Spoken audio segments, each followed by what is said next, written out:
अगर आप भी एम्स जा रहे हैं अपने ट्रीटमेंट के लिए तो इस वीडियो को देखे बिना बिल्कुल भी मत जाना। तो हेलो गाइस और welcome back to my YouTube channel. और आज के इस वीडियो में मैं आप लोग के साथ शेयर करने वाली हूँ मेरा एम्स का एक्सपीरियंस। क्योंकि मैं और मेरी मम्मी कुछ दिन पहले हम लोग एम्स गए थे मेरी मम्मी के ट्रीटमेंट के लिए, क्योंकि मेरी मम्मी की तबीयत ठीक नहीं थी। तो मैंने मम्मी से कहा कि मम्मी चलो अपन एम्स ही चलते हैं। और उसी बहाने मुझे भी पता चल गया कि वहाँ जाने के लिए किन किन बातों का ध्यान रखना चाहिए और किन किन बातों का ध्यान नहीं रखना चाहिए। तो चलो विदाउट वेस्टिंग टाइम वीडियो को स्टार्ट करते हैं।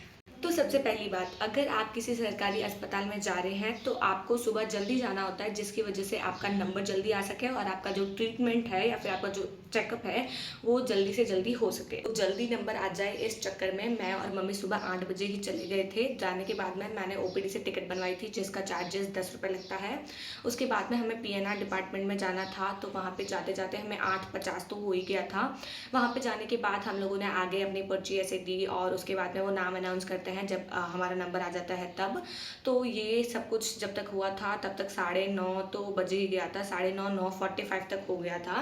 उसके बाद में डॉक्टर ने सब कुछ चेकअप वगैरह किया। उसके बाद में उन्होंने कुछ रिपोर्ट्स लिखी थी, वो हमें करवानी थी, जिसके लिए हमें वापस नीचे आना था और ए ब्लॉक में जाना था। तो हम लोग ने वापस नीचे आए, कैश काउंटर से वो बिलिंग करानी पड़ती है जो भी टेस्ट है उसका। और जो हमें मम्मी के टेस्ट कराने थे वो काफ़ी सारे टेस्ट थे, जैसे कि सीबीसी हो गया, विटामिन डी का टेस्ट था, B12 का टेस्ट था, थायराइड का टेस्ट था और हाँ शुगर का टेस्ट था। एक दो टेस्ट और थे, मुझे अभी याद नहीं आ रहा है। तो हमने वो सब कुछ कराया। तो उसका कैश काउंटर से जब हमने बिलिंग कराई तो उसका समथिंग 2300 रुपये हो गया था। और उसके बाद में एक यूएसडी भी लिखी हुई थी, उसका हमें 100 रुपये चार्ज हुआ। तो हमने सीबीसी वगैरह के लिए तो हमने ब्लड दे दिया था, तो उसका रिपोर्ट या फिर तो शाम तक आ जाता है या फिर एक दो दिन में आ जाता है। तो आपको वो नेक्स्ट चेकअप में दिखाना होता है। और जो आपकी यूएसजी की रिपोर्ट होती है वो उसी टाइम पे लिख के दे देते हैं, तो उससे डॉक्टर देख के बता देते हैं कि आपको क्या दिक्कत है और क्या नहीं है। और अगर एक्सरे का होता है तो वो भी मोस्ट प्रोबेबली उसी टाइम दे देते हैं, जिससे कि डॉक्टर उसी टाइम चेकअप करके बता दे। अगर ये सारा प्रोसेस आपका 1 बजे से पहले पहले हो जाता है तो आपको उसी दिन में सारा चेकअप हो जाता है और आपका बस एक ही दिन में सब कुछ ख़त्म हो गया। अगर आपका जो टेस्टिंग है वो अभी रिपोर्ट नहीं आई होती है या फिर आपको कुछ और करवाना होता है या फिर कुछ और रिपोर्ट्स हैं जो नहीं आई हुई होती है, तो आपको 2-3 बार हॉस्पिटल विजिट करना पड़ता है। और अगर आप टेस्टिंग के लिए जाते हैं, अगर आप बाहर से करवाते हैं तो भी वही है कि चार्जेस बहुत ज़्यादा लगते हैं। जैसे कि यूएसजी का है तो हॉस्पिटल में 100 रुपये लगे थे, लेकिन आप कहीं बाहर जाते हैं तो और ज़्यादा पैसे लगते हैं।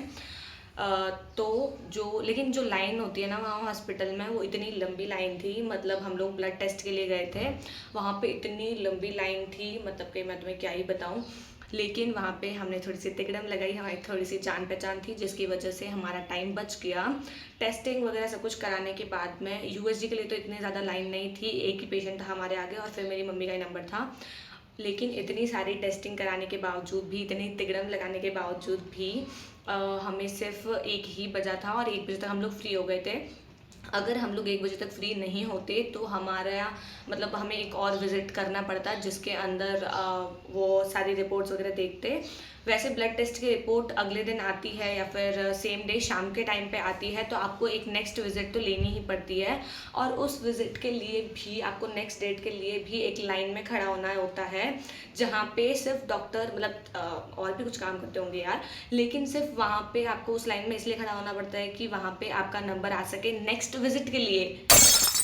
मतलब देख रहे हो कितनी डिमांड है, मतलब नेक्स्ट विजिट के लिए भी तुम्हें एक लाइन में खड़ा होना पड़ रहा है और वहाँ पे तुम्हें नेक्स्ट विजिट दी जा रही है। तो आप लोग कहोगे दीदी क्या कह रही हो, सही सही बताओ ना, जाना है कि नहीं जाना है। तो अगर आप लोगों के पास यहाँ पे बहुत ज़्यादा पेशेंस है तो ही आप एक सरकारी अस्पताल के इधर से उधर उधर से इधर के चक्कर काट सकते हो। वरना एक इंसान अगर सुबह के 8 बजे से लगा के 1 बजे तक इधर से उधर अगर घूम रहा है तो वो बहुत ज़्यादा फ्रस्ट्रेट हो जाता है, क्योंकि जो एंड ऑफ द रिजल्ट है ना, वो आपको ऐसा लगता है कि कुछ वर्थ इट नहीं है। तो इसीलिए आपको यहाँ पे बहुत ज़्यादा पेशेंस चाहिए। अगर है, आज के लिए इतना ही था। कोई डाउट है तो कमेंट में पूछ लेना। Bye bye.